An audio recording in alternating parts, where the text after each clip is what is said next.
Welcome to This Explainer. Today, we're diving into something that's honestly deeply personal for millions of us. We're talking about what happens when your long-term, loving relationship with coffee suddenly turns toxic, and exactly how you can navigate that breakup. For a lot of us, that morning cup, it's not just a drink. It's a ritual, a moment of peace, pure survival fuel. But what do you do when the very thing you rely on starts turning against you? Let's get into it. Think of this as our official breakup survival guide.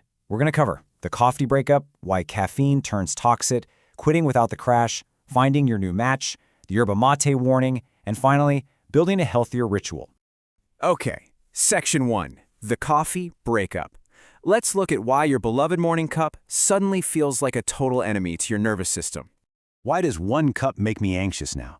If you've asked yourself this lately, let me assure you right out of the gate, you are not imagining things. Your body's relationship with caffeine can, and honestly often does, change dramatically later in life. You might have been the kind of person who could casually down 3 cups of dark roast a day for decades without a single issue. Then, seemingly out of nowhere, you wake up one week and a single cup leaves you feeling completely wired, on edge, or even panicked. So what's actually going on here? Well, if you're ticking off boxes on this list, your body has simply stopped metabolizing coffee efficiently. What used to be this perfectly smooth energy lift suddenly triggers a whole cascade of negative side effects. We're talking the classic jitters, a racing heart, or those brutal afternoon crashes where you feel weirdly wired but totally exhausted at the same time. It can literally disrupt your digestion, cause reflux, and even trigger hormonal mood swings, especially for women going through hormonal transitions like postpartum or perimenopause. It's like a switch flips. Moving on to Section 2, why caffeine turns toxic. Let's look at the hard biology behind "it's not me, it's you" when it comes to your coffee habit. Because guys, this isn't just in your head, it is literally in your liver. The real MVP here is the CYP1A2 enzyme. When this specific enzyme slows down, everything changes. And a lot of things can slow it down. Aging, genetics, hormonal shifts, certain medications, or even just chronic stress and burnout. When CYP1A2 isn't working at peak efficiency, caffeine doesn't just pass cleanly through you anymore. It stays circulating in your system much, much longer. It's basically like pouring lighter fluid on an anxiety fire, keeping your nervous system trapped in this prolonged state of fight or flight. Now, naturally, when coffee starts making you feel that awful, your gut reaction might be to just dump your mug down the sink and quit cold turkey. But hold on a second. If you do that, you're going to hit a wall of adrenal fatigue that looks exactly like this. Within just one day, the headaches and fatigue hit you. By day 2, your irritability and brain fog absolutely peak. And it could take up to 9 grueling days for your nervous system to fully reset.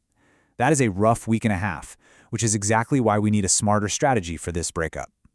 That brings us perfectly to Section 3, quitting without the crash. Let's talk about how to safely cut back without suffering through all those miserable withdrawal symptoms.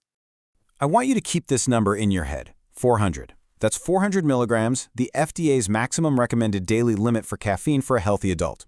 To put that in perspective, a standard 8-ounce coffee can have up to 200 milligrams. And let's be real for a second. Most of us are drinking our coffee out of literal buckets from the local cafe, right? So it is incredibly easy to blow right past that 400 milligram limit before 10 a.m. You absolutely have to know your baseline intake before you can start reducing it.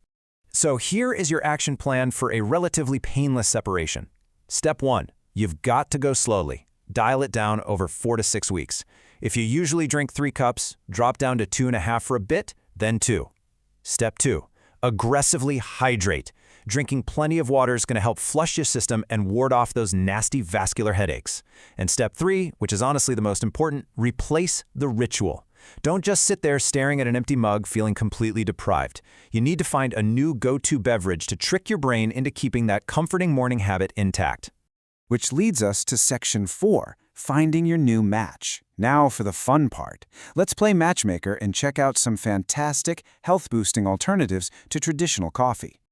Okay, so if you aren't quite ready to ditch caffeine entirely, check out this head-to-head matchup between coffee and matcha. While coffee is highly acidic, causes gut issues, and can trigger cortisol spikes, matcha gives you what's known as an alert calm. It does this by pairing a much gentler caffeine lift with an amazing amino acid called L-theanine. L-theanine actually boosts mood stabilizers like GABA and serotonin while simultaneously blocking cortisol. The result? You get this focused, zen-like energy completely free of the jitters. Plus, it is absolutely loaded with cancer-fighting antioxidants called catechins. It's a real game changer.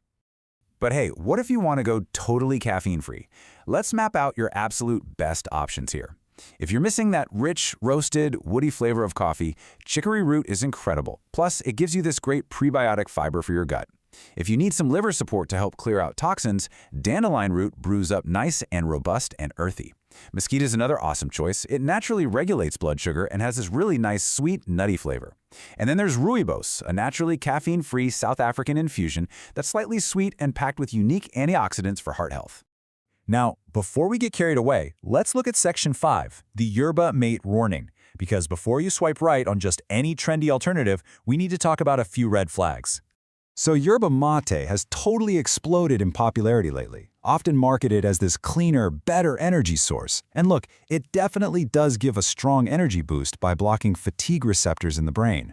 However, it's really vital that we look at the whole picture. According to the data, it is not without some substantial, documented health warnings that you really need to be aware of before making it a daily habit. The risks outlined here are actually quite specific. Studies have linked the traditional way of consuming yerba mate, which is at very high heat, to esophageal cell damage and even cancer.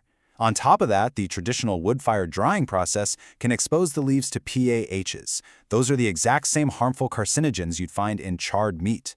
On a nutritional level, its high tannin content actively blocks your body from absorbing essential nutrients like iron and calcium. And finally, because the caffeine content is just so high, it can easily trigger the exact same anxiety and dependency issues you were trying to escape from with coffee. It's also uniquely dangerous to combine with alcohol or smoking. All right, let's bring it all home in Section 6, building a healthier ritual. How do we take all this and actually move forward? The absolute most important takeaway from this whole explainer is that you do not have to lose your morning ritual. We know that human brains crave that warmth, that quiet moment, that familiar routine just as much as they crave the actual chemical stimulant. You aren't giving that up. You are simply upgrading the ingredients to honor the body you have right now.